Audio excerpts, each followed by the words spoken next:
m'invite en face ce soir est entrepreneur social. Elle est de nationalité camerounaise. Elle est par ailleurs la présidente fondatrice de l'association ASENIA. Cette association qui vise à promouvoir et même à vendre les services et produits faits localement. Elle est par ailleurs une figure très inspirante, très importante effectivement de l'écosystème entrepreneurial camerounais, quand on sait effectivement que l'entrepreneuriat demeure ce maillon essentiel participatif à la croissance de l'économie locale, et nous connaissons le contexte socio-économique dans notre pays. Pour en parler, Karine Andela est notre invitée dans le cadre de 90 minutes en face qui suffiront certainement pour étayer la lanterne de ces téléspectateurs que vous êtes du côté de la maison. Permettez-moi de l'accueillir. Karine Andela, bonsoir, et bienvenue. Bonsoir à vous. Vous allez bien? Très bien. Je suis très heureux d'être face à vous. Vous êtes merveilleusement et agréablement jolie, Merci. belle, sublime, étincelante, pétillante, tout ce que vous voulez. C'est une rime en hante. Question pour moi de vous témoigner simplement mon admiration. Oh, merci, très honorée d'être là. Alors, d'entendre, je le disais, vous êtes la présidente fondatrice de l'association ASENIA. De quoi est-ce qu'il s'agit concrètement, Karine Andela? Déjà, c'est un réseau, une association légale depuis le 14 février 2017.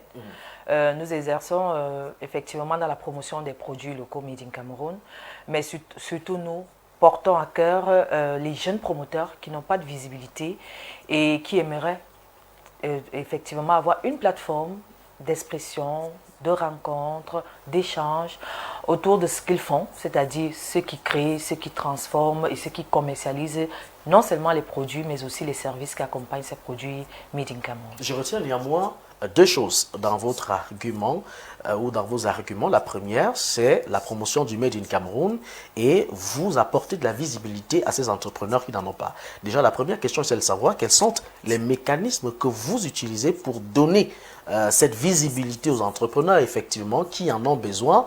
Mais la question fondamentale, quels sont les outils que vous mettez sur pied pour satisfaire ces entrepreneurs dans ce sens-là? Alors, simplement, je vais le dire, nous sommes dans une ère où on appelait l'avènement des réseaux sociaux. Et moi, je me suis sentie, je vais dire comme ça, investie de faire quelque chose, d'apporter ma pierre à l'édifice. Déjà, j'y viens.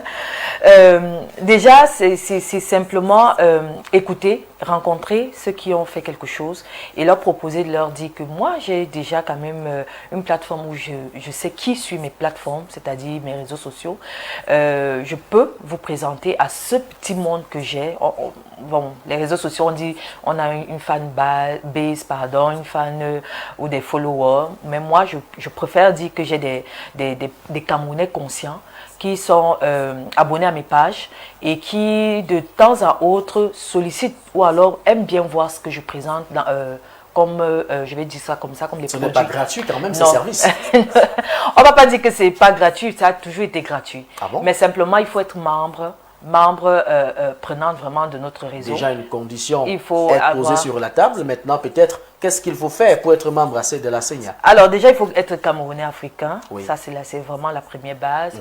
Avoir un projet, une initiative, oui. Une entreprise, comme je disais tantôt. Et surtout, votre projet doit nous parler. Il faut vraiment que ce soit un produit qui apporte une valeur ajoutée. On estime que c'est une métaphore. Votre projet doit nous parler. Qu'est-ce que ça veut dire? Ça veut dire simplement qu'on sache que votre projet non seulement est né des entrailles du Cameroun, c'est-à-dire qu'il est vraiment fait au Cameroun, et que même si vous avez apporté votre idée ailleurs, que vous puissiez l'implémenter au Cameroun. Pourquoi? Pour donner de l'emploi aux jeunes Camerounais. Pourquoi? Pour apporter peut-être votre pierre à l'édifice, à l'économie camerounaise. Nous savons qu'il est un peu boiteuse, et peut dire comme ça, l'économie du pays. Et localement, on a besoin de cela parce que lutter contre la pauvreté, lutter contre le chômage, et se sentir aussi que nous sommes aussi dans l'échiquier de ces pays-là qui sont en train de bâtir leur nation. Parce que tout pays qui réussit, vous êtes d'accord avec moi, c'est d'abord ce qui transforme, ce qui produit, ce qui réalise localement avant de s'exporter. On comprend donc tout de suite que vous êtes également dans le registre de ces influenceurs, mais dans le bon sens. Alors, on dit influenceur, c'est vrai que nous en Afrique, surtout au Cameroun, on dénigre un peu ce que c'est qu'un influenceur, mais quelque part, je pourrais dire, nous voulons aller au-delà de l'influence, nous voulons vraiment avoir de l'impact. De l'impact. L'impact réel sur l'économie camerounaise, l'impact réel sur le je peux dire économique et culturelle même. Parce que quand on parle du label, par exemple, Made in Cameroun, ça veut dire qu'on veut vendre vraiment l'image du Cameroun à travers ce que nous produisons, dans quelque chose de palpable. Ces produits sont des véritables ressources, richesses qu'on a au Cameroun. Pourquoi ne pas les présenter à la face du monde? Marquons un intérêt majeur pour parler effectivement de ce label Made in Cameroun. Seulement à le prononcer, certains Camerounais ont mal à la tête, ont mal aux oreilles, parce qu'il suffit d'aller dans un rayon de supermarché pour constater que le produit fabriqué par les Camerounais coûte 3 fois plus cher que les produits venus d'ailleurs. Qu'est-ce qui peut expliquer ce paradoxe observé effectivement au sein du label Made in Cameroun? Made in Cameroun, j'y arrive, qui connaît beaucoup de difficultés, ça il faut quand même le reconnaître, Karine Andela. Alors c'est aussi une question de culture. Oui.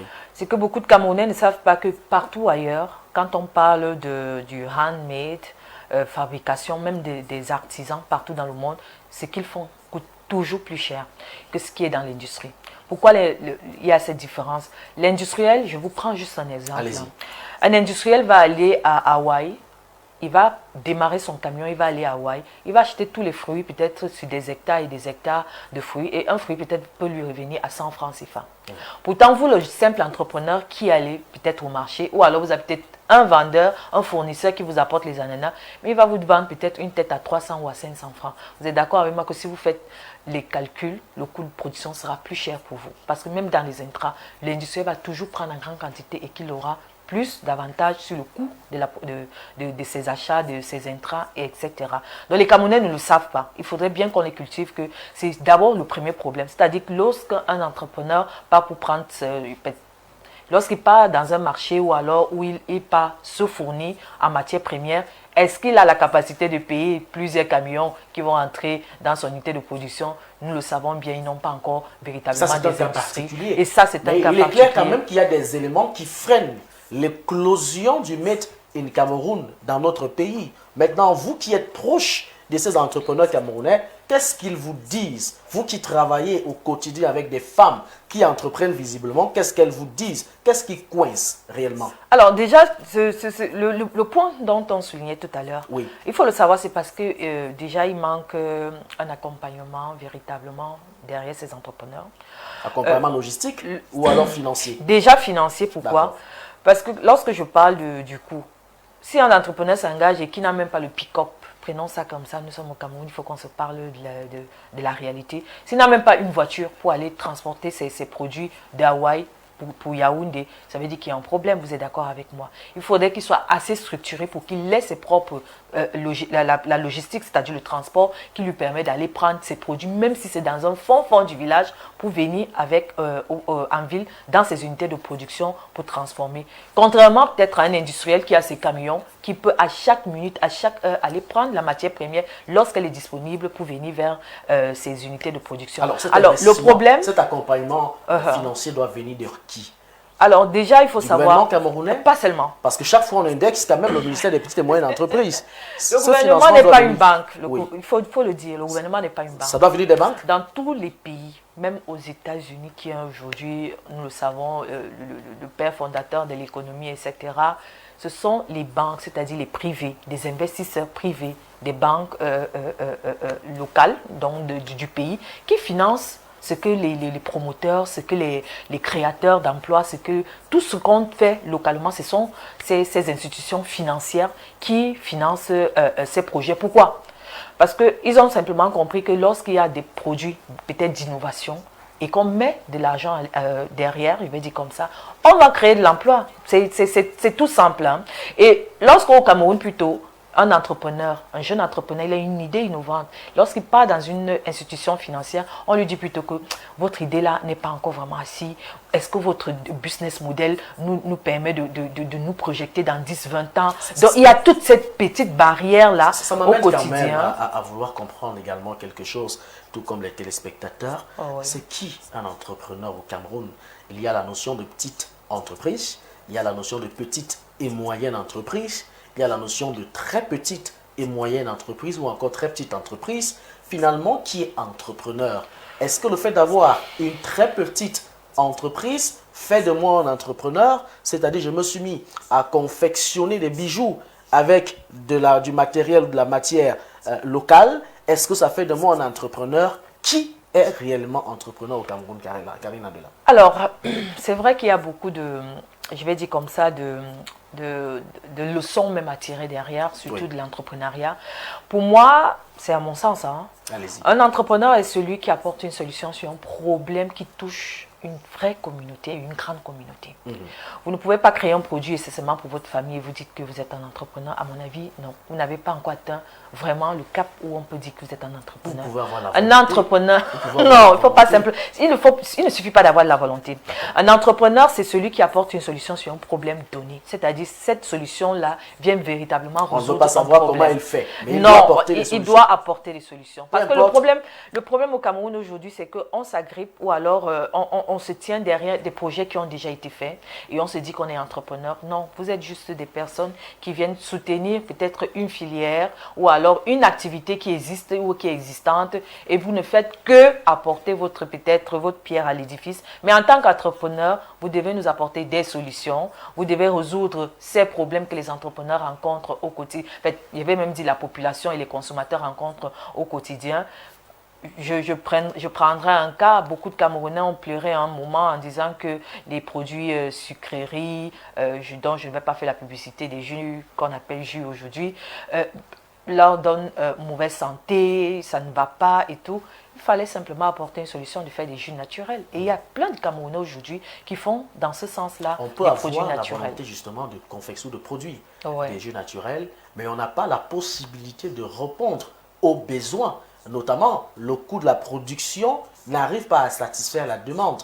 Dans ce cas de figure, qu'est-ce qu'il y a lieu de faire? Est-ce qu'il faut aller frapper aux portes d'une banque, dont également les procédures parfois là-bas, vous et moi, nous savons de quoi nous parlons? Et qu'est-ce qu'il y a lieu de faire dans ce cas de figure? Alors, il y a je vais dire, il y a deux situations qui vont se mettre au travers, ou Allez-y. alors qu'on pourrait Allez-y. expliquer. Oui. Déjà, il faut comprendre que lorsqu'on est un entrepreneur, surtout un tout petit entrepreneur, et qu'on n'a peut-être pas eu l'accompagnement qu'il faut, ou on n'a pas les moyens qu'il faut, soit on se met ensemble avec d'autres pour devenir fort, soit vous êtes d'accord avec moi que celui qui est grand en face de vous va Pour vous cela, avaler. il faut déjà commencer par développer certaines valeurs. On y Voilà, il faut que les Camerounais apprennent à se mettre ensemble. Oui. Parce que même dans les grandes nations dans le monde, ou même la Chine qui nous parle aujourd'hui, ce sont des petits producteurs ou des petits entrepreneurs ou des petits industriels qui se sont mis ensemble, qui ont formé soit un agglomérat, soit vraiment on peut dire une industrie, et qui viennent vous proposer les services en tant qu'une proposition de force.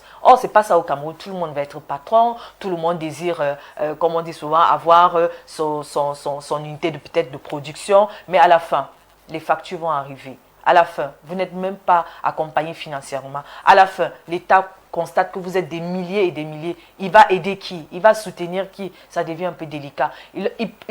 S'il pouvait peut-être donner, je prends un exemple, 500 millions à une entreprise qui fait dans la transformation peut-être des fruits, mais il serait obligé de donner 500 000 francs CFA ou 1 million à chaque entrepreneur. Elles sont, ça va aller, elles sont plus de 519 millions, plus de la moitié de sa population, des jeunes femmes, des filles entrepreneurs dont le dynamisme aujourd'hui est plutôt observé. Elles sont habituées à créer deux ou trois choses simplement pour joindre les deux bouts. Mais quand vous êtes au contact de ces jeunes entrepreneurs, Karine Andela, est-ce qu'elles partagent quand même les difficultés rencontrées au quotidien avec vous? Bon, il faut savoir que c'est pourquoi nous avons créé l'association. Oui. Déjà, ce sont ces échanges chaque jour, que ce soit en masterclass, en séminaire, en atelier. Il suffit qu'une jeune dame ou un jeune monsieur vous dise vraiment ces difficultés qu'il a rencontrées, qu'un autre collaborateur, je vais même dire collègue, entrepreneur, pourra lui dire non. Moi, j'ai aussi eu ce type de problème et voici comment je me suis en sortie. C'est pourquoi on sollicite aujourd'hui les entrepreneurs de se mettre en réseau. Même l'État aujourd'hui dit fédérez-vous, mettez-vous en filière. Pourquoi? Parce que lorsque vous êtes ensemble dans une sorte, je vais dire comme ça, de regroupement et que vous partagez les mêmes problèmes ou alors vous avez certains problèmes qui peuvent se chevaucher, vous allez trouver des solutions.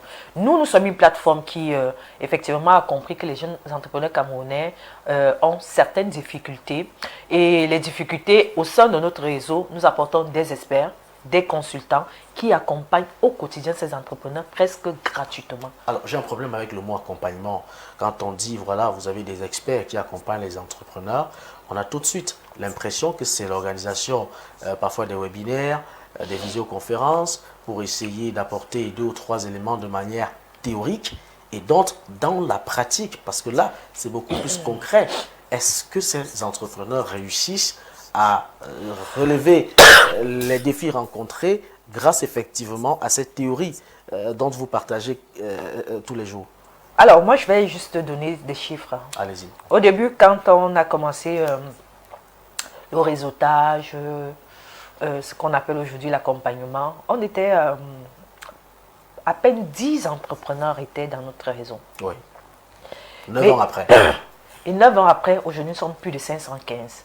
Ça veut dire que de bouche à oreille, sans vraiment faire beaucoup de tapage, Oui. Ceux qui ont trouvé satisfaction ont été, je peux dire, même pas obligés, mais volontairement tirés d'autres entrepreneurs. Parce que c'est comme vous savez, parce que beaucoup d'entrepreneurs se connaissent entre eux, gèrent beaucoup de choses entre eux, parce que vraiment c'est une dynamique. Mais avoir accès à un réseau qui va vous comprendre, qui ne va pas, comme on dit souvent au quartier, vous taxer, c'est ça qui est difficile aujourd'hui pour un entrepreneur à la maison qui va nous suivre. Il sait qu'il est un entrepreneur peut-être depuis 5-10 ans, mais il n'arrive pas véritablement à tomber sur quelque chose qui va lui apporter des solutions. Alors nous, au sein de l'association ACEA, on a compris que les entrepreneurs ont peut-être un problème de packaging, les entrepreneurs ont besoin que leurs produits deviennent des produits de qualité. Les entrepreneurs ont besoin d'avoir des points de distribution où on va véritablement voir le produit acheté concrètement. Alors, au sein du réseau, nous allons plutôt lancer ces sensibilisations, ces mobilisations, que les Camerounais vont se dire non, moi j'ouvre une boutique Made in Cameroun, spécialement pour vendre ces produits Made in Cameroun. Parce qu'on voit ce qu'ils font, on voit comment ils sont quittés de 1 produit, peut-être à 3 produits, à 5 produits dans une seule entreprise. Ça veut dire qu'ils évoluent, ça veut dire qu'ils avancent, mais comment on peut faire, ou alors comment on peut soutenir nous-mêmes en gagnant. C'est comme ça que les Camerounais vont se lancer pour faire, et par exemple, créer des boutiques Made in Cameroun. Oui. Aujourd'hui, quand même, si on part dans les référencements, des boutiques comme Mon Market qui sont ici au centre-ville de Yaoundé, vous allez avoir plus de 3000 références. Pourtant, au début, on était à partir de 100, 30 produits, 50, 100, 200. Aujourd'hui, si on est au moins à 3000, 5000, 7000, on peut même aller à 10 000 références. Ça veut dire quand même que les choses avancent. On reviendra peut-être pour parler également de l'organisation interne d'ACEA, le pourquoi est-ce qu'un entrepreneur lambda doit absolument faire confiance à l'association ACEA, on en parlera. Mais j'ai une question fondamentale qui est celle de savoir. Vous êtes parti de 10 personnes au début à la création de cette association. 9 ans après, vous êtes à plus de 515. Vous l'avez très bien signifié. Mais il faut noter que cela a été possible simplement parce que vous incarniez à cette époque et peut-être aussi maintenant certaines valeurs en tant qu'entrepreneur. Même pour également contracter des emprunts bancaires, il faut des valeurs. Peut-être vous êtes mieux placé pour partager avec nous qu'est-ce qu'un entrepreneur doit refléter comme valeur. Alors, c'est bien l'occasion de le dire en direct de la télévision, Horizon 3. Le Cameroun a... Je ne sais pas comment expliquer cela. Le Cameroun a quelque chose de particulier, c'est que nous avançons rapidement sur certaines situations. Même comme les gens voient le semblant qu'il n'y a vraiment rien, il n'y a pas d'évolution. Je vais vous dire, l'entrepreneur au Cameroun ne souffre pas du dynamisme, des propositions, de l'innovation, de beaucoup de choses qui font avancer l'entrepreneuriat. Mais moi, j'avais constaté personnellement que l'entrepreneuriat social, plutôt au Cameroun, a un problème. Lequel? Parce que, lequel? C'est ceci. C'est que l'entrepreneur social ne comprend pas sa place dans la société. Quand on est un entrepreneur social, ça veut dire qu'on apporte effectivement quelque chose qui peut venir changer et bouger les lignes. Ça veut dire que vous êtes venu constater que tout le monde autour peut-être est capitaliste, je vais le dire comme ça. C'est-à-dire qu'ils pensent seulement intérêt, intérêt, intérêt. Même si les populations meurent là-bas, ils viennent seulement vous donner des produits, ils vendent. Mais nous, les entrepreneurs sociaux, nous devrons nous mettre à la place de chaque personne qui est en face de nous, c'est-à-dire véritablement mettre l'humain au centre du problème. L'humain là, c'est-à-dire l'entrepreneur et le consommateur, même le gouvernement, parce que ce sont des humains qui sont là. Il y a quel problème qu'on doit résoudre? Pourquoi ils ne se mettent pas ensemble? Quel est le point central, je peux dire comme ça, que nous pouvons mettre sur pied pour peut-être les mettre ensemble et qu'il n'y ait plus cette cassure? Parce que quand moi j'arrivais en fin 2015, fin 2016 surtout, j'ai constaté qu'il y avait beaucoup d'initiatives au Cameroun. Entrepreneuriat, vraiment beaucoup, excessivement. Mais je ne voyais pas un lien qui allait lier fermement, que ce soit le gouvernement camerounais, que ce soit les entrepreneurs vraiment locaux, comme on dit.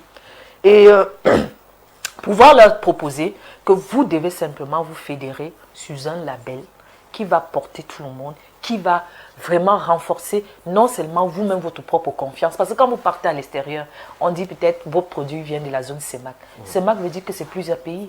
Le Cameroun se retrouve où quand on mettait sur nos étiquettes de produits zone CEMAC, on ne se retrouvait pas. Mais le Cameroun, allez dans d'autres pays, même seulement nos 6 voisins qui entourent le Cameroun, dès qu'on produit naturel, même le poivre de blanc, le cécile, la banane, même le miel, la prune, ce qu'on appelle le safou, si ça vient du Cameroun, on vous vend ça 4 fois plus cher. Ça veut dire quand même que les Camerounais doivent comprendre qu'il y a une richesse que nous n'exploitons même pas, que nous ne savons même pas la valeur. Vous invitez ainsi les entrepreneurs à se mettre ensemble. À se mettre ensemble, et à partir de se mettre ensemble, en tant qu'entrepreneur social, c'est ce que moi j'ai constaté qu'on ne se met pas ensemble. Et c'est pour ça qu'on échoue. Regardons l'Afrique de l'Ouest. Si je vais prendre simplement l'Afrique de l'Ouest et certains pays comme le Sénégal, la Côte d'Ivoire, etc., je vois beaucoup de communautés là-bas qui se mettent ensemble derrière des projets communautaires. Ça m'inspire quand même un slogan. Aller ensemble pour gagner. On va dire pour gagner ensemble aussi. Voilà. Aller collectivement pour gagner collectivement. Voilà. C'est ça. Tout à fait, tout à fait. Parce que la vérité est que lorsqu'on part ensemble, chacun va se dire, est-ce que je vais gagner? C'est tout le monde qui va gagner en même temps? Non, pas du tout. Parce que la vérité est que vous qui faites le saucisson de poisson ou l'autre qui fait le jus, vous êtes d'accord avec moi qu'on achètera le jus pour véritablement manger ou grignoter quelque chose qui est fait par notre producteur. Donc, aller ensemble vous permet d'attaquer le marché ensemble. Un peu comme, je n'ai pas de langue de bois. Les Chinois le font. Quand ils arrivent au Cameroun, un vend les poupées, l'autre vend les chaussures, l'autre vend les habits, mais ils sont venus ensemble, ils sont dans un cadre où, quand vous arrivez, vous allez toujours trouver au moins chaque activité, chaque projet ou produit ou service, pardon, ils sont ensemble et à partir de là, vous ne pouvez pas vous perdre. Vous saurez que c'est là-bas qu'ils sont. Et si j'ai besoin de ceci, je me tourne ici. Et je vais même aller plus loin. Si vous cherchez chez lui et qu'il n'a pas, il va vous envoyer directement chez son frère qui est très juste à côté de lui. Alors les Camerounais, nous ne pouvons pas avoir un pays qui a tellement de richesses comme j'étais en train de dire. Et qu'on puisse aujourd'hui se demander, est-ce qu'on peut satisfaire la demande? Mais si vous êtes 1000 producteurs de jus, qu'est-ce qui vous manque? Ou qu'est-ce qui vous empêche de vous mettre derrière un label en disant que sur le marché, dès que vous allez voir un jus qui s'appelle Fruit Cam, je prends un exemple, Fruit Cam, donc fruit du Cameroun, je ne sais pas, c'est le jus fabriqué par 1000 producteurs derrière. Mais comme les Camerounais, tout le monde veut avoir son nom et tout. Et c'est ce qui noie le consommateur, parce que le consommateur a un problème avec le visuel. Pour que tu captes le consommateur, pour que tu l'amènes à aimer ton produit, il faut que ça soit un Coca-Cola que toute la planète connaît déjà. Il faut que tu travailles dessus et tu vas donc travailler dessus. Est-ce que tu vas rattraper les 300 ou 500 ans de Coca-Cola sur le marché? Non. Il faut vous mettre ensemble. Et là, quand vous mettez un label sur le marché, c'est-à-dire cette marque-là, ça va plus captiver tous les Camerounais. Oh, vous serez 1000 entrepreneurs ou alors producteurs derrière. Vous serez en train d'impacter plus que lorsque vous êtes seul, quoi. Lorsque vous êtes seul ou vous produisez. Donc, aller collectivement pour gagner individuellement, c'est mon slogan. Donc, je vais le sécuriser à l'OAPI en sortie de cet entretien. Karine Andela, ce que vous dites, on a envie de vous poser la question, c'est ce que vous faites au sein de vos propres projets, de vos initiatives, quand on sait également qu'il y a une multiplication, plusieurs justement associations qui fait dans le secteur de l'entrepreneuriat, le Forum africain des femmes entrepreneurs, le FAFE que dirige Simone Mangele, aujourd'hui la SENIA, de l'autre côté vous avez l'association nationale des jeunes entrepreneurs du Cameroun, l'association des jeunes entrepreneurs du Cameroun. Pourquoi est-ce que vous qui tenez ce genre de discours, pourquoi vous ne vous mettez pas ensemble effectivement pour réaliser un certain nombre de choses et pour impacter un peu plus que ce que vous faites maintenant? Alors, déjà, mon discours a toujours été le même depuis. C'est que... D'accord, vous êtes constante dans ce que vous dites. Non, je suis très constante. D'accord. On parle de fédération et la fédération est là. Il a fallu qu'on attende 9 ans plus tard par le travail qu'on fait sur le terrain. Dieu merci, je vais dire comme ça, où l'État camerounais a compris que véritablement ces entrepreneurs ont besoin de fédérer. Et il y a un projet sur pied, effectivement, qui a une fédéramique, donc une fédération véritablement des acteurs. Des acteurs du Made in Cameroun. Ça veut dire toute association, toute coopérative, tout GIE qui accompagne, qui promeut, qui sécurise, tout ce que vous pouvez comprendre autour de la promotion du Made in Cameroun. Tous ces acteurs-là, toutes ces associations-là sont aujourd'hui, je vais dire comme ça, sont sur un projet de fédéramique, de fédération du Made in Cameroun. Et je pense qu'à partir de là, quand même, les Camerounais vont comprendre le bien fondé de ce que nous disons depuis, qu'il faut se mettre ensemble derrière une fédération, parce que c'est ce qui existe ailleurs. Vous allez aller même dans les pays de BRICS aujourd'hui, Russie, Chine et tout, ils sont en fédération. J'avais eu, je peux vous dire l'anecdote, j'avais eu vraiment, j'ai été tellement agréablement surprise. L'État camerounais m'avait fait partie en 2019 en Chine. Lorsqu'on est parti exposer les produits Made in Cameroun, j'étais là, mais j'ai essayé un peu de visiter les exposants. Je vais constater que les Chinois sont en fédération presque en tout. Même si c'est seulement pour le poivre, comme nous aussi on a le poivre ici blanc, ils sont en fédération. Même si c'est pour le miel, ils sont en fédération. Je me suis dit que ça veut dire que c'est nous qui ne comprenons pas comment le monde fonctionne. Il faut que nous aussi on apprenne à fonctionner comme le monde fonctionne, peut-être avec nos valeurs à nous, de mettre, comme j'ai dit, l'être humain au centre des intérêts, au lieu de mettre l'argent, le profit, c'est chacun pour soi, Dieu pour tous. Non. Comme on se met un peu aussi à la place des autres en se disant que si par exemple on se fédère, ça veut dire que le Made in Cameroun qui va de gauche à droite là, quand on a une fédération, ça veut dire qu'on porte vraiment une valeur qui est de porter le Made in Cameroun. Quand on se met en fédération, c'est que tout consommateur va se dire, il n'y a plus de guerre. Je n'ai plus besoin de chercher qui est bien, qui n'est pas bien. S'il y a une fédération, ça veut dire qu'il y a une organisation derrière, il y a des facilités qui sont mieux, il y a peut-être plus, je peux dire, l'harmonie, même de la vision et l'idéologie même que porte le Made in Cameroun. C'est un exemple. Restons même dans le label Made in Cameroun et essayons de comprendre tous ensemble pourquoi est-ce que les Camerounais préfèrent ou alors opèrent des choix contraires à ce que leurs propres frères produisent. C'est ce que nous vivons dans des rayons de supermarché tous les jours. Vous avez, je vais dire les choses comme ça, du lait produit localement et du lait importé. Mais vous voyez un Camerounais quand même qui préfère s'offrir une boîte de lait importé au détriment justement de la boîte de lait fabriquée localement. Comment comprendre ce paradoxe? C'est vrai que les prix aussi de ce côté parfois sont à revoir. Mais c'est une question de culture. Et puis lorsque les autres se sont engagés dans ce secteur qui est peut-être aujourd'hui l'agro-industrie, ils ont pris l'avance sur le temps, disons-le. Et marteler dans les télévisions, parce que c'est là où il faut savoir que c'est le quatrième pouvoir, la télévision. Marteler chaque jour, faire des publicités chaque jour, alimenter le visuel, l'écoute, l'audio, et peut-être faire la publicité chaque jour d'un produit ou d'une marque. Vous êtes d'accord avec moi que c'est ce que chacun va retenir.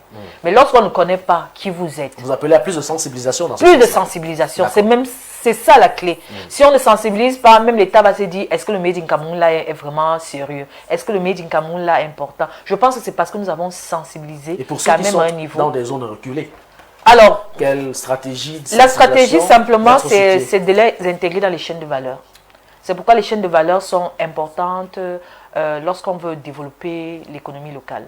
Les chaînes de valeur, si vous allez dans un endroit où, je vais dire un village reculé, où vous allez acheter peut-être simplement du manioc et que vous puissiez véritablement payer à ces paysans le dû, que je vais dire comme ça, qu'il est dû, le paysan va se sentir concerné aussi dans la chaîne de valeur et il va pouvoir faire son travail avec vraiment contentement et tout. Et que plus tard, lorsque vous allez revenir, vous lui dites, vous voyez cette farine qui peut faire, il y a aujourd'hui des gâteaux comme chez les Blancs, là, le ceci, les croquettes, les ceci, cette farine de manioc peut déjà le faire, comme la farine de blé. Vous êtes d'accord avec moi que lui-même va se dire, ah, si je pars en ville, peut-être dans un marché de la place, si je trouve telle farine, ça veut dire que je me sens concerné, que c'est mon manioc que j'ai cultivé pendant une période qu'on a transformé, qui a donné le biscuit, qui a donné peut-être les produits pâtissiers qu'on peut manger, comme le pain. Parce qu'aujourd'hui, les gens ne savent même pas qu'à base de la farine de manioc, on peut déjà faire du pain avec. La farine même du plantain, on peut faire du pain, même patate. Voilà. Donc, si cet agriculteur-là ou ce paysan-là se sent concerné et qui voit les produits dérivés derrière, ça serait la meilleure sensibilisation pour l'intégrer et pour qu'ils comprennent que le label Made in Cameroun intègre tout le monde. Et ça serait une valeur ajoutée à tout le monde. D'accord. Revenons cette fois-ci, Karine Andela, et parlons d'une autre situation qui en tout cas interroge l'inquiétude de plusieurs Camerounais. Mais avant d'y arriver, faisons tant soit peu le bilan de cette autre activité par vous organisée, le salon de l'initiative femmes qui s'est tenu il y a quelques jours seulement derrière nous, ici à Yaoundé. Vous avez pu mobiliser près de 300 femmes dans une salle pour discuter autour des thématiques. Est-ce qu'au sorti de là, vous avez l'impression que les choses bougent? Quel est le bilan, en d'autres termes, que vous pouvez faire concrètement de cette initiative-là? Alors, le bilan... Il est élogieux?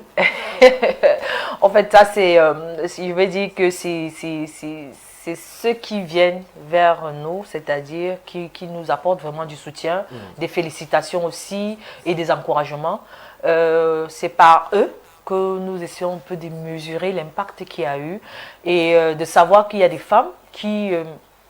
ne savait pas qu'il y avait certaines, je vais dire comme ça, des opportunités, ce réseautage, qu'il y avait des femmes déjà leaders même dans leur propre secteur. Parce qu'il y a des secteurs que vous embrassez, vous vous dites que peut-être c'est vous la leader. Non, quand vous rencontrez donc celles qui sont leaders, c'est-à-dire qui ont quand même déjà franchi un autre niveau, vous comprenez que vous avez encore à faire. Et je pense que c'est la meilleure motivation pour une jeune entrepreneur de se dire, waouh, si elle est arrivée il y a 5, il y a 10 ans, je pense que moi aussi qui commence à 1 an, 2 ans, 3 ans, je pourrais y arriver aussi dans quelques années. Alors, le bilan a été quand même positif. Et que ce soit l'administration, parce que l'administration était là, présente, qui nous a donné nos félicitations, ça c'est sûr. Les médias aussi qui étaient présents, comme vous, Horizon 3, merci déjà de ce soutien-là, cet accompagnement-là. Ces médias-là, vraiment, derrière, nous ont dit, on ne savait pas qu'il y avait assez de niches de femmes qui font des choses extraordinaires. Ça veut dire qu'on n'arrivait même pas à mettre la main sur elles. Et là, avec le salon d'initiative femmes, ils ont quand même mis la main sur certaines femmes qui sortent un peu de l'ordinaire. Et derrière aussi, il y avait celles qui n'ont pas véritablement exposé parce qu'elles venaient de très loin, de Douala, même du Nord Cameroun. Mais avec qui ils ont pris des contacts et qui peuvent peut-être, on ne sait jamais, être interviewés ou être accompagnés dans la communication de leurs produits. Donc, ces petits bilans-là, moi je vais les appeler comme ça, ou alors ces petits sortes d'indices pour nous, de positivité, hein, parce que ça a été très positif. Nous sommes très contents de voir quand même que les choses bougent. Et derrière, des femmes se sont organisées en nous disant que, au sortir de ceci, nous pensons que au-delà des associations que vous faites, il faudrait que les femmes se mettent aussi, ils appellent ça ensemble. Ça peut être des petits réseaux entre groupes, surtout des filières. Nous faisons l'agroalimentaire, nous faisons peut-être la maroquinerie, nous faisons peut-être le cosmétique. Mais on voit qu'il faut qu'on se mette véritablement en petit groupe déjà et on pourra facilement impacter et surtout dire auprès du public peut-être nos problèmes, peut-être développer des stratégies. Parce que si on prend aujourd'hui un label comme Made in France, vous allez m'excuser, ce n'est pas la publicité. Quand on parle du label Made in France, il y a 2 volets. Il y a dans l'automobile, c'est-à-dire créer des voitures, Toyota, enfin, je sais pas, Toyota, ils ont une marque là, des voitures, des avions, on sait qu'ils sont, le Made in France le fait. On sait aussi que le Made in France, c'est dans tout ce qui est stylisme, modélisme, ils vont vous faire des habits, des vêtements, vous connaissez, des parfums. Donc on sait déjà où ils sont un peu qualifiés. Donc le Made in Cameroun aujourd'hui devrait savoir où ils se positionnent. Et il faudrait donc que ces filières commencent d'abord à se mettre ensemble et à partir de là on pourra savoir qui est le maillon fort et qui est le maillon qu'on va tirer vers on reviendra justement sur cette question, mais avant, puisque ce sont des questions bien liées, vous croyez aujourd'hui au regard du contexte social, qu'elles sont nombreuses ces femmes qui s'engagent dans l'écosystème entrepreneurial par conviction ou alors simplement parce qu'il faut, comme on le dit au quartier, joindre les 2 bouts. La vie est assez difficile au Cameroun, la vie est assez chère, qu'est-ce qu'il y a lieu de faire pour essayer au moins de payer les factures du courant électrique à la fin du mois et par conséquent, je me livre dans une activité génératrice de revenus. Est-ce que vous croyez que celles avec qui vous êtes au quotidien, celles que vous encadrez au quotidien, font de l'entrepreneuriat par conviction ou alors simplement parce qu'il faut tenir? Alors, je vais vous donner un petit secret aussi. Allez-y. Au passage. C'est que les femmes camerounaises ont pu résister, je vais appeler ça dans cet engagement du Made in Cameroun. Plusieurs jeunes hommes que j'ai connus qui ont commencé l'entrepreneuriat, beaucoup ont fermé la porte. Ils ont préféré partir travailler dans des multinationales, je vous le promets. Pourquoi?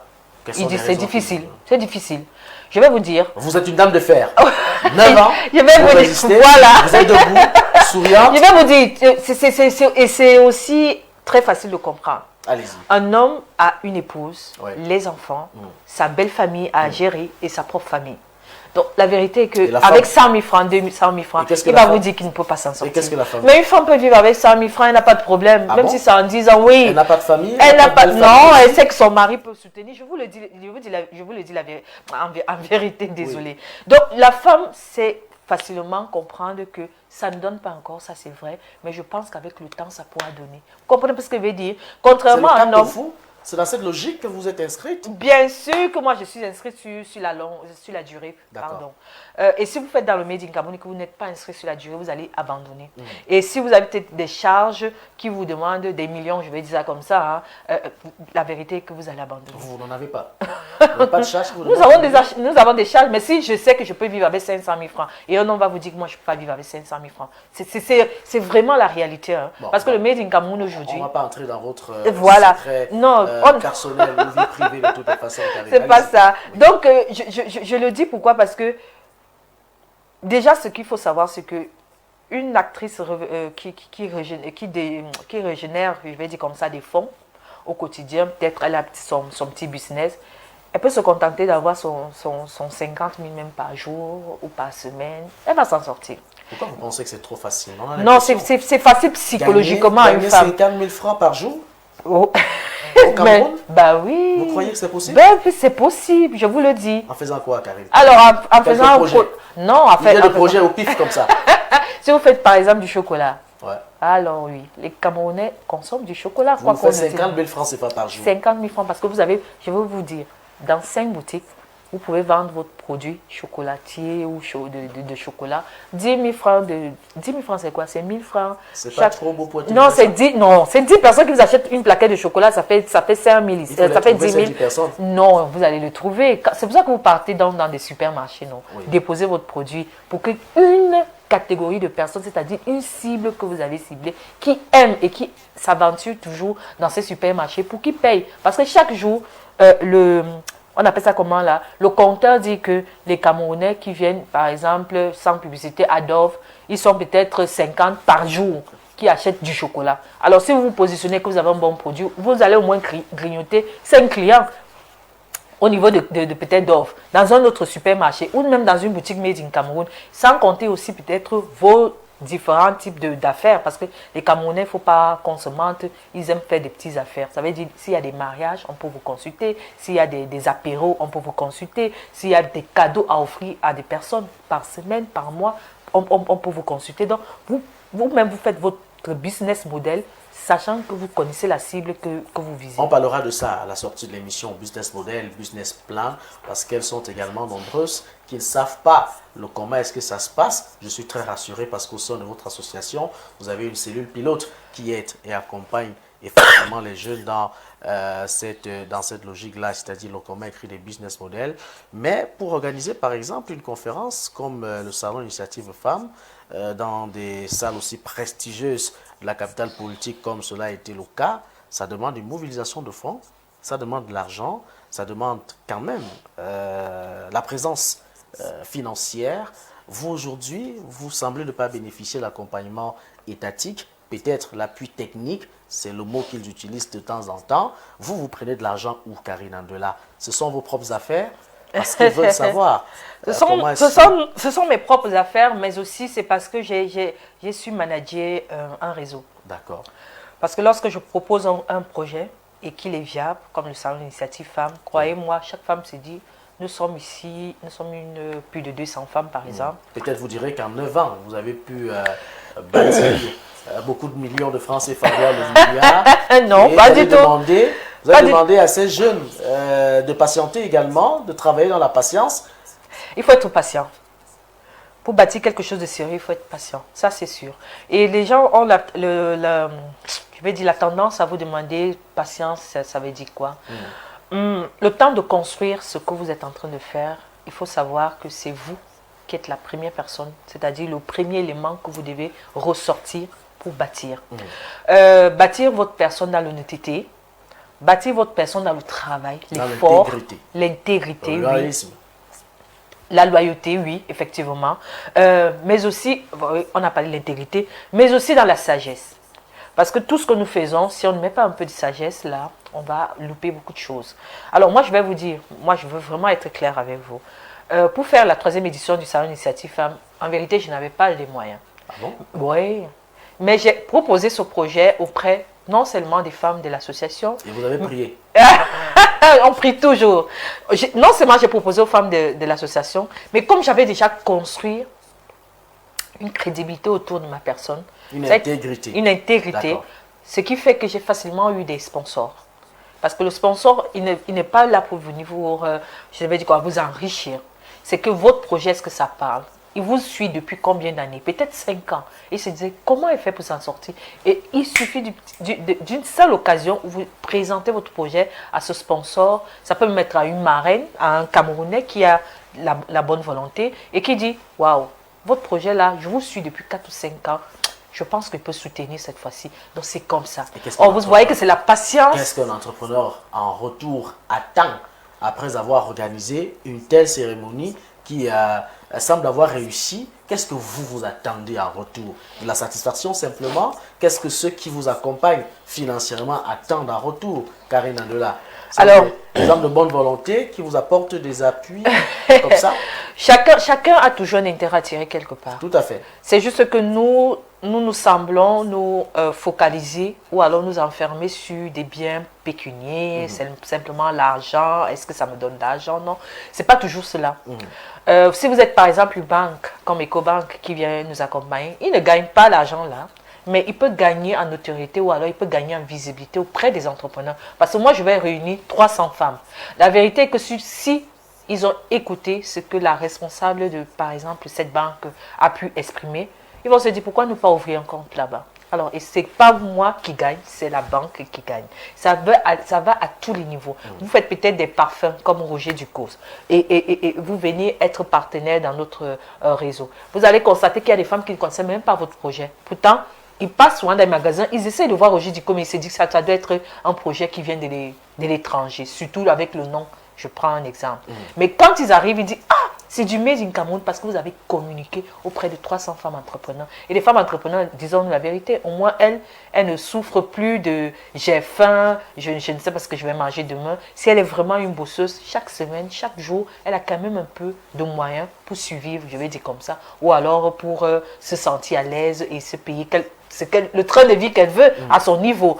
Et vous avez aussi constaté que l'événement, le salon d'initiative femmes, c'était pas seulement des petits artisans, c'était pas seulement des petits entreprises, il y avait jusqu'aux industriels. Ça veut dire que c'est quand même des femmes qui ont quand même des moyens. Et c'est à partir de là, vous savez que vous avez quand même eu un impact de savoir que ces femmes-là se sont retournées et ont vu votre produit. Et peut-être un jour, elles pourront recommander à leurs enfants, à la famille, parce qu'elles ont une influence déjà au sein, même seulement de leur activité dans leur entreprise auprès de leurs employés. Marquons un arrêt majeur pour parler de cet épineux problème, la problématique autour de l'investissement. Les entrepreneurs ont véritablement ces difficultés. Après avoir mis sur pied une idée, il faut bien concrétiser cette idée. Les ressources financières, personnelles parfois sont limitées. On essaie de faire recours aux banques, vous l'avez si bien dit tout à l'heure, même si les procédures énervent et interrogent parfois l'inquiétude de ces entrepreneurs. Mais Karine Andela, comment trouver des financements objectifs et comment trouver du bon financement pour accomplir et pour concrétiser un projet qu'on a bel et bien porté en soi depuis plusieurs années? Déjà, il faut Vous avez parlé déjà du réseau. Oui, non. Déjà, il faut savoir que c'est votre produit qui parle à votre place. Hein. Votre produit qui parle à votre place. Oui, et il doit tellement bien parler que vous soyez là ou pas. En d'autres termes, c'est votre projet qui C'est doit votre parler projet qui à votre parle place. à votre place. On a l'habitude de rester un peu dans ce qu'on appelle aujourd'hui la médiocrité. Oui. Ça veut dire que vous êtes capable d'aller plus loin, mais vous décidez d'être moyen. Et c'est facile quand vous êtes moyen de chuter dans la médiocrité ou dans, je vais dire, être faible, nul même. Mais lorsque vous avez travaillé et que vous sortez même de quelqu'un qui était nul au départ et que vous avez travaillé, vous avez avancé et que vous commencez simplement à être passable bien, très bien et peut-être plus tard être excellent, votre produit va parler de vous, c'est-à-dire qu'on pourra vous consulter, on pourra vous demander, on pourra vous solliciter, quel que soit le niveau même de la classe sociale qui a besoin de vous. Donc moi, ce que je peux dire aux entrepreneurs aujourd'hui, les entrepreneurs locaux, travaillez sur votre projet. Travaillez sur votre produit. Parce que votre produit, lorsqu'il est de bonne qualité, je vous dis, même ce qu'on appelle les clients, ils vous recommanderont gratuitement. Ça serait de la pub gratuite pour vous à tous les niveaux. Mais si vous n'avez pas travaillé, que vous avez juste embelli avec un beau packaging votre produit, lorsqu'on tombe à l'intérieur, c'est-à-dire qu'on voit votre produit concrètement, peut-être qu'on le déguste si c'est l'agroalimentaire, peut-être qu'on le met sur la peau, ça brûle la peau. Vous êtes d'accord avec moi que les gens, surtout en plus au Cameroun, on vous fera de la mauvaise publicité et ça tuera votre produit. Alors, pour chuter, donc pour dire quoi? Quand vous avez fait dans ce bon produit, c'est difficile qu'un investisseur, c'est difficile qu'une banque même vous tourne le dos. Parce qu'à partir de là, on sait quand même que vous avez ce qu'on appelle aujourd'hui, je vais appeler ça comment? C'est-à-dire la responsabilité de faire quelque chose qui est bien. Ça veut dire que vous avez quand même pris le temps de réaliser quelque chose, de parfaire la chose. La responsabilité citoyenne. Voilà. Et arriver donc à ce niveau, le banquier, l'investisseur, ça peut être même votre père qui est votre premier investisseur. Il va se dire, avec tout le sérieux qu'elle fait là, non, il faut que je soutienne. Avec tout ce qu'elle fait là, il faut que j'accompagne son projet. C'est comme ça que moi j'ai vu les témoignages de plusieurs femmes autour de moi. Leur mari au départ disait, est-ce que tu es même sûr que ton projet là va marcher? Mais la façon qu'ils ont vu comment leurs femmes étaient tellement engagées, ils ont dit non, tu as besoin de combien? Ah, 500 000 pour le départ, je te donne les 500 000 francs. Mais elle te dit, il y a des années avant, quand le produit n'était pas encore fin, on n'avait pas confiance.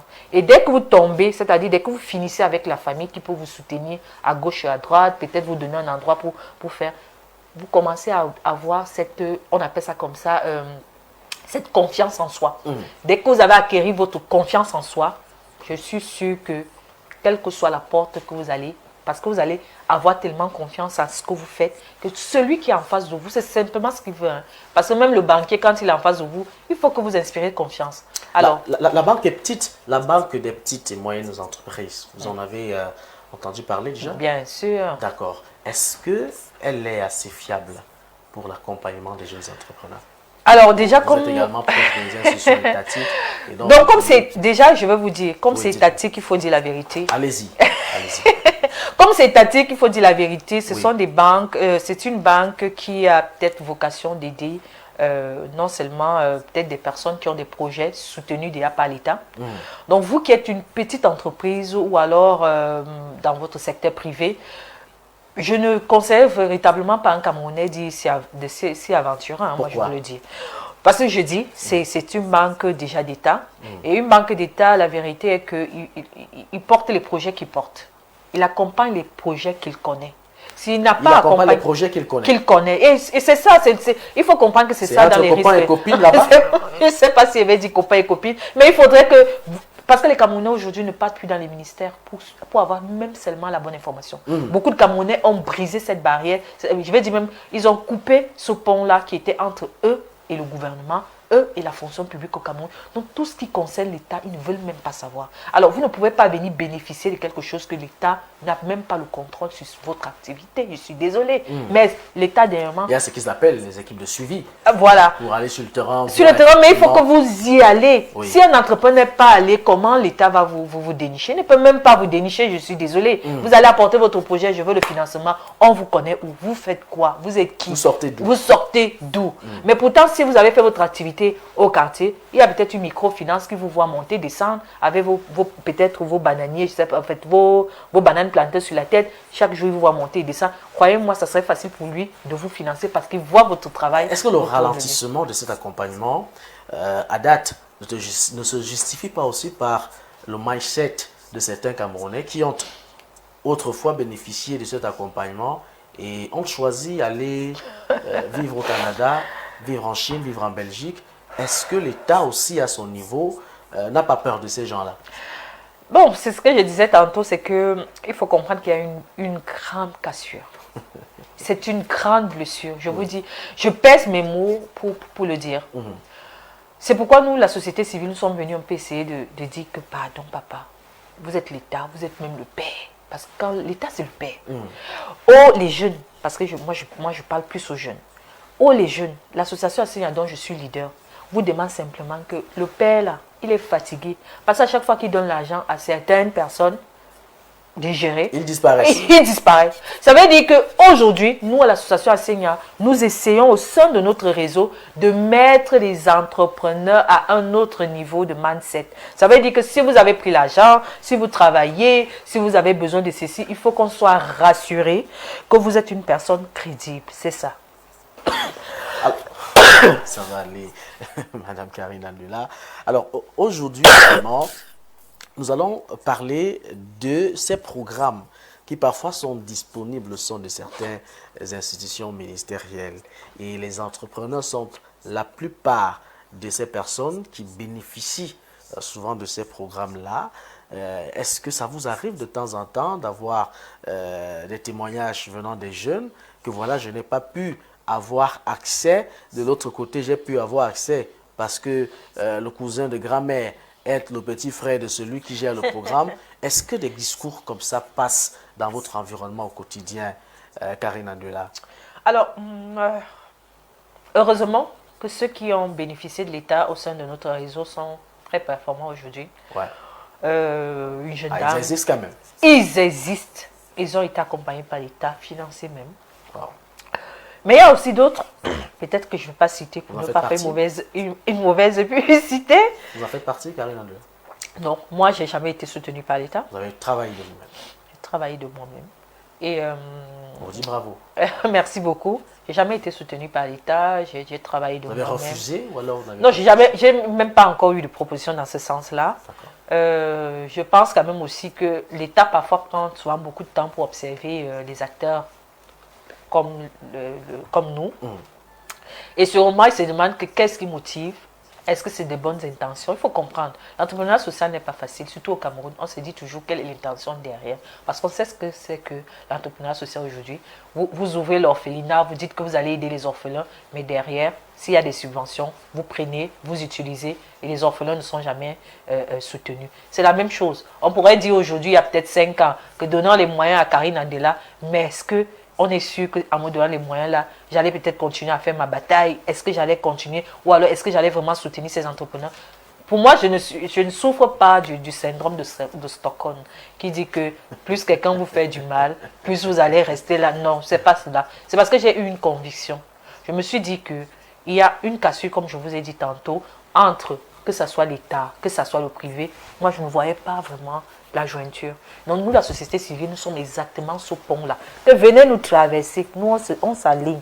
Venez nous traverser, vous l'État.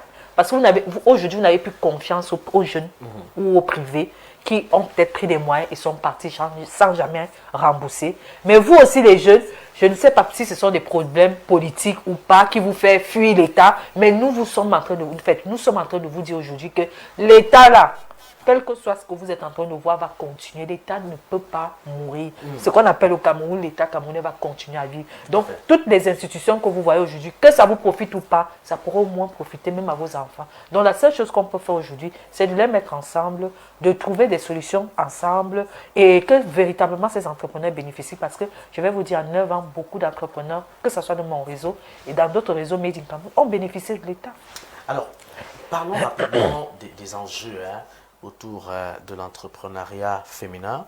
En quoi est-ce que cet environnement peut concrètement participer à la stabilisation de notre économie? À pourquoi est-ce que l'entrepreneuriat féminin peut inspirer à d'autres femmes de s'investir dans le contexte entrepreneurial.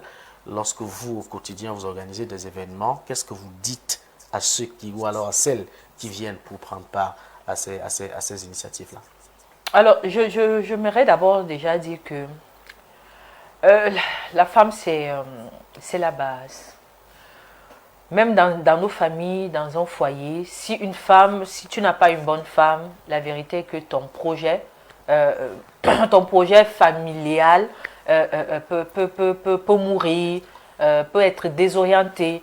Donc une femme, c'est la base dans la fondation d'un projet qui va réussir, que ce soit un projet familial ou un projet, une entreprise. Et si on donne les moyens à une femme, la femme est tellement portée au niveau où elle se dit quand même que je fais des enfants, j'ai une famille. C'est vrai que je ne peux peut-être pas payer mon mari ou donner aussi donner mon salaire à mon mari comme si j'étais le coq de la maison. Ouais. Mais si une femme a quand même les moyens, je suis sûre que beaucoup de choses pourront aller. Parce que quand on parle aujourd'hui, oh, les jeunes filles sont dans la débauche, elles aiment la facilité. Si une jeune dame travaille véritablement, je pense qu'elle va comprendre que l'homme là, quand il arrive le soir et qu'il est fatigué, c'est à cause de ceci. C'est pas parce qu'il était dehors pour chercher une femme. Le travail, toute personne qui travaille. C'est pour ça que moi je dis souvent que dans un pays qui va se construire, un pays qui va réussir, il faut des femmes entrepreneurs. Parce que toute femme qui a fait de l'entrepreneuriat, elle commence à comprendre même l'utilité et la valeur de l'homme dans la vie. Parce qu'elle va se dire, moi je ne conduis pas les camions. Simplement en conduisant ma voiture, en démarrant ma voiture ici, pour aller à tel point pour livrer mes produits, pour livrer mes produits à des clients, waouh, c'est fatigant. Vous vous imaginez donc un homme est peut-être taximan et un homme a peut-être des camions à conduire toute la journée, toute la semaine, tout le mois. Elle commence à comprendre que véritablement les hommes sont utiles et qu'il faut les respecter. On espère que c'est le discours que vous tenez. C'est le discours que je tiens. Non, mais c'est absolument. On a tout de suite envie de se sentir homme véritable lorsque vous adressez dans ce sens-là, Karine Andela. Peut-être aussi, au sein de la SENIA, est-ce que vous avez des perspectives? Mais alors, à très court terme, qu'est-ce que vous comptez faire dans les tout prochains jours pour continuer à impacter justement cette classe générationnelle-là? Alors déjà, ce qu'on a à court terme, c'est de faire former 300 personnes, je vais dire comme ça, de notre réseau, oui. Qui soient entrepreneurs, que ce soit leurs employés, en présentiel. D'accord, c'est important de le nous dire. avons eu la chance, moi je vais appeler ça chance comme ça, pas chance parce que ça tombe du ciel, non. Ça veut dire qu'il y a quand même une bonté divine derrière. On a été sélectionnés en tant qu'association par le projet soutenu par la Banque mondiale, d'accompagner 300 personnes dans notre réseau qui sont dans l'entrepreneuriat des entreprises et de leurs employés, oui. Vraiment dans un renforcement des capacités. Parce qu'on s'est dit que s'il faut même leur donner les moyens, il faudrait qu'on les forme, qu'on leur donne des outils et que lorsqu'on arrive dans leur entreprise, qu'on puisse voir quand même qu'ils sont quittés du point A au point B, au point C jusqu'au point Z et ainsi de suite. Donc voilà ce qu'on fera dans quelques mois, oui. Je pense que votre média sera invité, ça sera officiel derrière une table ou alors un échange officiellement que la Banque mondiale soutient ce que nous faisons avec l'appui de l'État. C'est le ministère de la formation professionnelle qui est derrière. Voilà. Et après cela, nous aimerons lancer une campagne véritablement du Made in Cameroun. Ça peut nous prendre 1 mois ou 2 mois. Nous allons commencer dans les réseaux sociaux. Si on a des moyens, on a des financiers, on a des sponsors, on pourra aussi le faire sur les terrains et surtout aller peut-être dans des carrefours, que ce soit dans les villes de Yaoundé ou que ce soit dans les villes de Douala, véritablement sensibiliser, vraiment des ventes flash et des ventes de sensibilisation des produits Made in Cameroun, que le Camerounais lambda qui traverse un carrefour, qui puisse voir que le Made in Cameroun existe et que nous sommes une force de proposition. Alors, pour l'entrepreneuriat féminin, quand vous regardez le contexte social, le contexte économique, j'ai failli dire même politique, quels peuvent être selon vous les enjeux de l'entrepreneuriat féminin pour ces 6 prochains mois jusqu'à l'élection présidentielle? Alors pour les 6 prochains mois, déjà il faut savoir que, je ne l'invente pas, la couche ou alors le genre qui a beaucoup supporté ou beaucoup soutenu le président de la République, il faut le savoir que c'était les femmes. Ah bah oui, au GRDPC, des femmes là, cette organisation a beaucoup soutenu la candidature du Vous en faites président. partie? Non, pas encore. Pas encore. Il faut qu'on me propose quelque chose de concret et que je sente que je vais dire comment ça m'interpelle. Moi, je ne suis pas aujourd'hui, on va dire comment, je ne me suis pas lancée dans la politique. Je pense que le social ou alors les problèmes sociaux au Cameroun ont besoin d'abord de trouver des solutions pour qu'on puisse aujourd'hui parler politique. Donc, je laisse la politique aux aînés. Non, on laisse la politique aux aînés. Mais nous devons trouver des solutions à nos problèmes socio-économiques. Parce que si une femme, comme je l'ai dit tantôt, n'est pas entretenue, n'est pas soutenue, en vérité, elle va nuire même à son mari ou dans son foyer. Elle va nuire aux enfants. Combien de fois il y a des foyers composés aujourd'hui, quand une femme prend 2, 3 enfants de son mari qui sont venus, elle va seulement, oh tu as volé ceci, oh, parce qu'elle n'a pas ses moyens. Oh si elle avait les moyens, il y a des choses qu'elle allait relativiser dans la vie. Donc pour moi, il faut les soutenir. Et derrière aussi, je vais dire pour les 6 prochains mois, avant peut-être les élections, il faut quand même que les femmes donnent la voix. On ne peut pas dire qu'on est quand même à 50, c'est peut-être 51% ou plus de 50% quand même dans le monde même, que les femmes, ça veut dire que les femmes quand même sont là, sont nombreuses, oui. peut-être un peu plus. Elles ont leur mot à dire. Et les sociétés qui se transforment partout dans le monde, il y a eu des révolutions sociales, des révolutions politiques, c'est sûr et certaines, mais les femmes ont contribué surtout dans les révolutions sociales. Pourquoi pas au Cameroun? Donc voilà un peu mon mot à ce niveau-là. C'est toute la grosse question. Maintenant, pour épuger les 20 prochaines minutes qui nous restent dans le cadre de cet entretien, vous allez permettre et vous prêter à ce petit jeu masterclass en direct, bien évidemment, des antennes d'Horizon 3 Télévision sur la création et même la formalisation d'entreprises au Cameroun. Il y a un centre dédié justement à la création d'entreprises. De ce côté, nous recevons beaucoup de plaintes, que ce soit au niveau de la procédure, mais on nous fait comprendre qu'en 48 heures, vous avez votre entreprise dûment créée.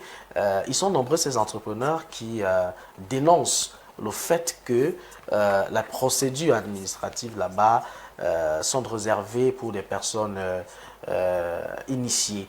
Karine Andela, qu'est-ce que vous vous dites à cela? Qu'est-ce qu'il faut faire pour créer une entreprise? C'est la première question. La deuxième, on reviendra effectivement pour parler du business plan et du business model qui semble être la clé de voûte pour l'obtention d'un certain nombre de financements venant des partenaires privés ou même encore des banques. Alors, c'était difficile. Il y a plusieurs décennies où, pour créer une entreprise, il fallait avoir votre notaire, votre ceci. Aujourd'hui, effectivement, en 48-72 heures, si vous êtes tombé sur un bon fonctionnaire. Ah d'accord, ça commence à être c'est là où je dois chuter. Oui. Parce que chaque jour, vous rencontrez des entrepreneurs qui veulent formaliser leur entreprise et vous pouvez leur indiquer où ils vont aller, au centre de création d'entreprise.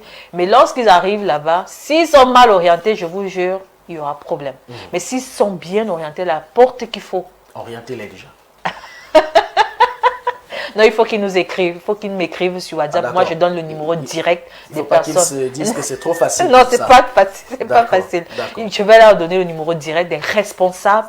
Donc moi, parce que c'est ça, c'est un peu ce que je vantais dès le départ. Oui. Que lorsque vous avez travaillé sur votre personnalité, c'est difficile que qu'on vous déjoue même derrière. Ça veut dire, chaque fois que vous allez envoyer un entrepreneur se formaliser, si l'entrepreneur dit « je viens de la part de Madame Karine Andela », même si le fonctionnaire était fatigué, qu'il voulait fermer sa porte. Il se réveille. Non, il dit, hey, si c'est Madame Karine Andela, vous donnez raison à cette thèse qui est que la valeur première pour un homme, c'est sa personnalité. C'est sa personnalité. Il faut travailler sur soi. Oui, il faut travailler sur soi. C'est votre personnalité qui vous donne cette valeur-là ajoutée dans la société.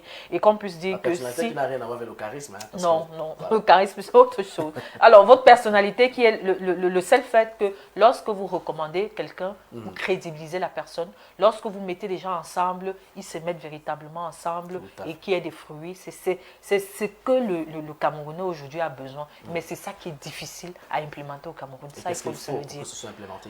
Il faut raser tous ceux qui ne sont pas. Non, il ne faut pas raser. Il faut sensibiliser toujours. Il faut sensibiliser. Mais peut-être aussi, il faut des véritables séminaires ou des ateliers derrière. Le renforcement de capacité. Bah oui. Parce que si le Camerounais qui est en face ne comprend même déjà pas pourquoi il est là, Pourquoi il est assis derrière peut-être un bureau pour recevoir ces Camerounais-là qui ont peut-être besoin de formaliser rapidement ou alors de formaliser, je vais dire comment, de manière crescendo. voilà, leur projet et qui trouve une difficulté, ça peut frustrer. Et il peut rentrer à la maison, il dit, j'attends l'année prochaine. C'est d'ailleurs ce qu'ils vivent. Hein. Voilà. Donc, il faudrait qu'il y ait vraiment des canaux pour essayer un peu d'encadrer cela.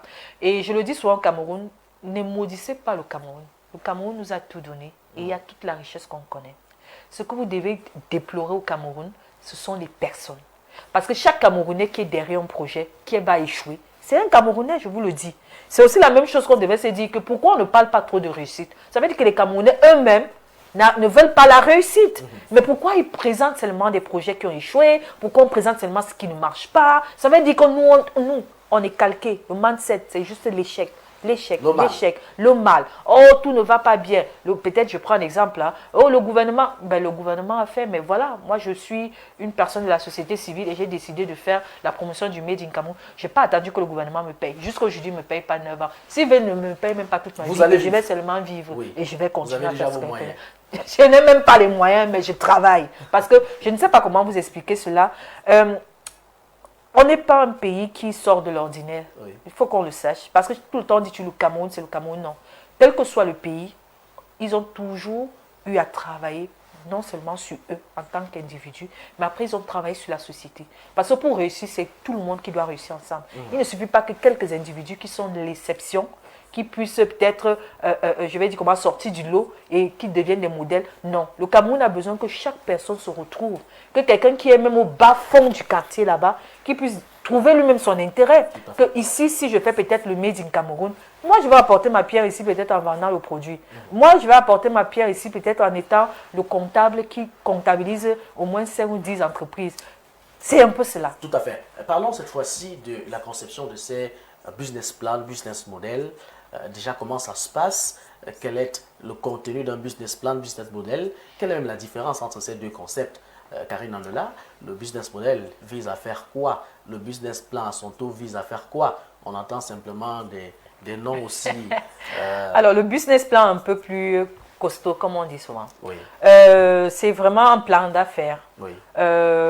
Déjà, à l'intérieur, et c'est surtout, ça doit tirer à long terme. D'accord. Donc, vraiment, c'est un peu comme une vision globale de ce que vous visez.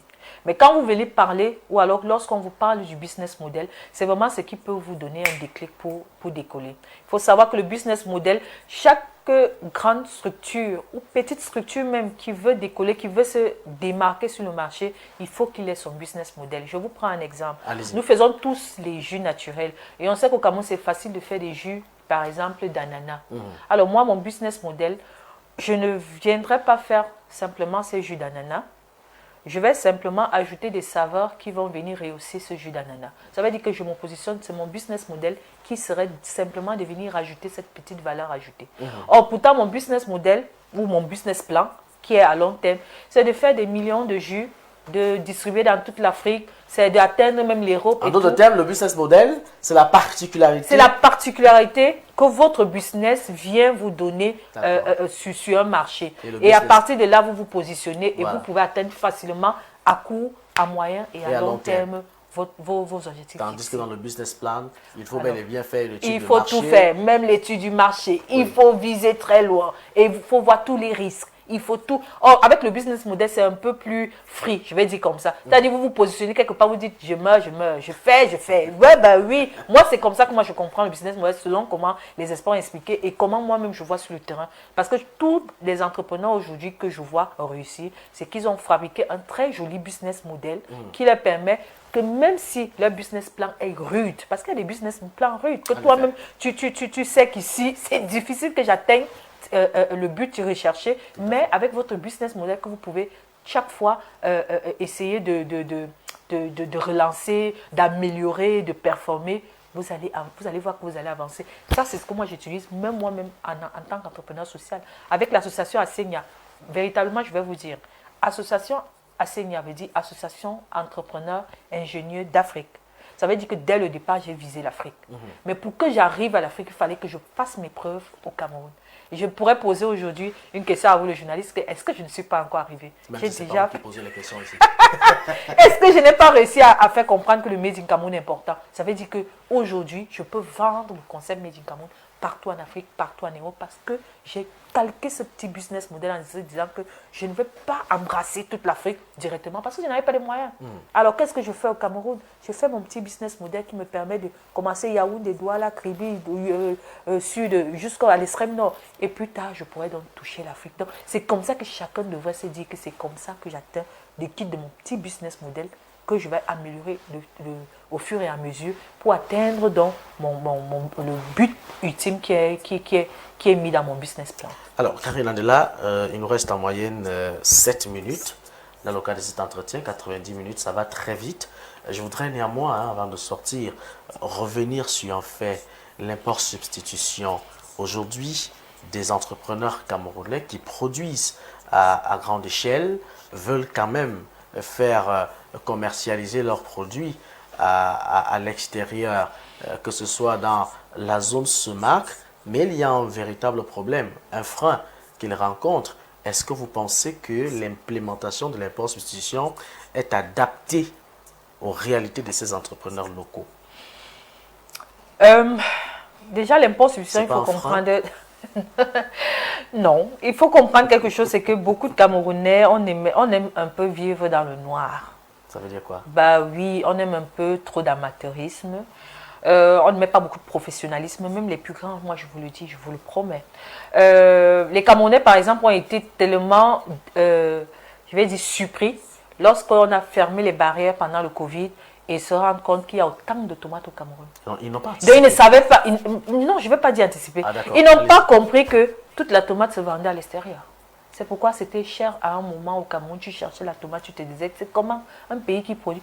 Mais parce que les gars quittaient au Cameroun pour aller vendre hors des frontières et ailleurs pour avoir l'argent, les devises qui partaient soutirées. Alors, je vais dire quoi sur la politique de l'import-substitution. C'est une très belle idée gouvernementale, oui. Mais seulement, est-ce que ceux qui tiennent la barre ou alors ceux qui tiennent la vision derrière, est-ce qu'ils vont vraiment implémenter ça sur le terrain? Parce qu'un entrepreneur aujourd'hui, je vais laisser les artisans parce que les artisans, c'est vraiment local. Tout à fait. Mais une PME qui veut par exemple commercialiser ses produits au Congo où il y a 100 millions de personnes, au Nigeria ici à côté où il y a plus de 200 millions de personnes, en vérité, il n'a même pas besoin d'aller jusqu'en Europe pour vendre ses produits. Rien que ces deux niches de marché font tout son affaire. Vous vous imaginez si vous avez des paquets de chips de 100 francs et que vous allez vendre dans une population de 100 millions et que vous vendez seulement 1 million d'habitants par jour, 100 francs, ça fait 100 millions. Même si c'est par semaine qu'on vous achète un seul. Vous comprenez un peu, tout dit que on ne se rend même pas compte, ou peut-être le gouvernement ne se rend pas compte que s'ils accompagnaient ces entrepreneurs-là, les devises qu'on allait tirer, c'est ce qui allait venir quand même faire vivre un peu la population à un niveau. Ça veut dire que l'État n'a même pas besoin d'injecter l'argent. Il permet simplement que ces travailleurs, moi je vais les appeler comme ça, ces bosseurs-là, arrivent à partir toucher ces niches de marché et faire revenir les devises et faire je vais dire comment faire prospérer l'économie locale. Donc, la politique d'import-substitution, c'est du Made in Cameroun. C'est simplement dire que tout ce qui vient de l'étranger, nous allons substituer à 10%, à 20%, à 30% avec ce qui se fait localement. Le riz qui vient de Thaïlande ou de Chine, comment on peut faire pour substituer avec peut-être le riz qui vient de Ndop ou le riz de Yagua? C'est ça les politiques qui devraient s'implémenter simplement sur le terrain. Et les questions qui devraient être posées quand même, justement pour trouver des réponses afin de penser solutions très rapidement. Bon, déjà, il faut savoir, faut se poser la question, qui est derrière l'implémentation de ces politiques? Moi, c'est vraiment la question. Oui, il faudrait savoir, est-ce qu'ils sont vraiment patriotes? Est-ce qu'ils sont vraiment, est-ce que le patriotisme économique est assez ancré dans eux pour implémenter cela? Parce que si un Camerounais... Et vous pensez que non? Il faut que les résultats arrivent. Si ce sont des résultats négatifs, ça veut dire qu'ils ne sont pas assez patriotes, je suis désolée. Mais si ça explose, parce qu'une très belle... Cette idée d'imposition est je ne sais pas, c'est une idée fabuleuse. la personne qui a pensé, ce sont des Camerounais qui ont pensé, ils ont très bien pensé. S'il fallait même, à mon avis, donner une note au gouvernement depuis... Ah non, c'est au moins 19 suivants. Je vous dis, c'est une idée formidable. Mais maintenant, qui va implémenter? Est-ce qu'il est assez patriote? Est-ce qu'il ne va pas aller derrière, dire à celui qui vient avec le riz thaïlandais que donne-moi les commissions ici, parce que les Camerounais là ne vont pas me donner les commissions. Oui. Donc moi, donne-moi les commissions ici et je bloque le riz made in Cameroun. C'est de ça qu'il s'agit. Voilà. Et c'est comme ça que ça se passe certainement. Très bien. Ah d'accord. Je n'affirme rien, c'est une question que je pose. C'est comme ça que ça se passe? Nous sommes sur le terrain, on ne peut pas seulement dire tout. Karine Andela, merci beaucoup. Merci à vous. Peut-être une dernière parole, une dernière chose à dire à vos téléspectateurs. Alors, une bénédiction entrepreneuriale. Non, la bénédiction, c'est votre média. J'ai constaté que vous êtes tous jeunes. Merci. À partir de la directrice générale et vous tous. Ça dépend de ce qu'on de ce qu'on appelle jeune. Non, vous êtes jeunes, vous êtes tous jeunes. Si je me considère encore un peu jeune et que je sais que je suis votre aîné, la plupart que j'ai vu, j'ai rencontré dans les couloirs, ça veut dire que vous êtes jeunes. Allez-y. Désolée. Alors, la bénédiction, c'est déjà vous, comme je vous ai dit, que c'est un média. Le média, le quatrième pouvoir, a quelque chose de bien parce que l'information que nous donnons, nous pouvons facilement atteindre ceux qui sont assez conscients. Parce qu'aujourd'hui, ceux qui regardent les télévisions, il faut le dire, ce sont déjà conscients. On a un peu ceux qui sont un peu volatiles ou alors un peu rêveurs, qui sont quittés vraiment du cadre traditionnel des caméras pour se retrouver dans les téléphones. Donc ça veut dire que lorsqu'on passe dans une télévision ou lorsque vous, par exemple, un média qui voudrait bien informer la population, ça veut dire que vous êtes en train d'atteindre la vraie cible. La vraie cible, ce ne sont pas des gens qui rêvent, ce sont des gens qui peut-être sont sortis du boulot et qui veulent vraiment suivre des informations, qui veulent peut-être comprendre même comment le monde fonctionne. Et ce n'est que par des médias traditionnels. C'est pour ça que moi, je vous donne des bénédictions. Aux entrepreneurs aussi camerounais, de venir, de se rapprocher des médias effectivement comme vous. Parce que celui qui scrolle dans son téléphone n'est pas toujours celui qui est ta cible. Hein. C'est quand tu viens dans les médias, comme je suis en train de dire, traditionnels, vous allez rencontrer, c'est le monsieur qui ne veut pas vraiment les bruits d'Internet, comme on dit souvent, mais qui veut suivre une télévision où il y a un journaliste qui est respectable, qui est respectueux, qui est assis, qui fait vraiment son travail. Et en face, par exemple, quel que soit votre invité, qui donne l'information qu'il veut. Et là, il pourra dire, le saucisson de poisson que la dame là parle là, le vin de foléré que la dame là parle là, ou alors les produits made in Cameroun, on les retrouve, ou il pourra même vous contacter derrière. Donc, que les entrepreneurs comprennent que la communication, c'est la force. Et tout ce qui nous a envahis dans le monde, ils ont fait la communication brutale même. Tout à fait. Pour qu'on connaisse leurs produits. Donc, il faut aller, c'est là-bas qu'il faut aller. Si nous étions à l'église, j'aurais dit Amen. Merci en tout cas d'être passé sur le plateau de 90 minutes en face. Merci d'être passé sur Horizon 3 Télévision. On vous souhaite de passer une agréable suite de journée. Bon début de semaine à vous.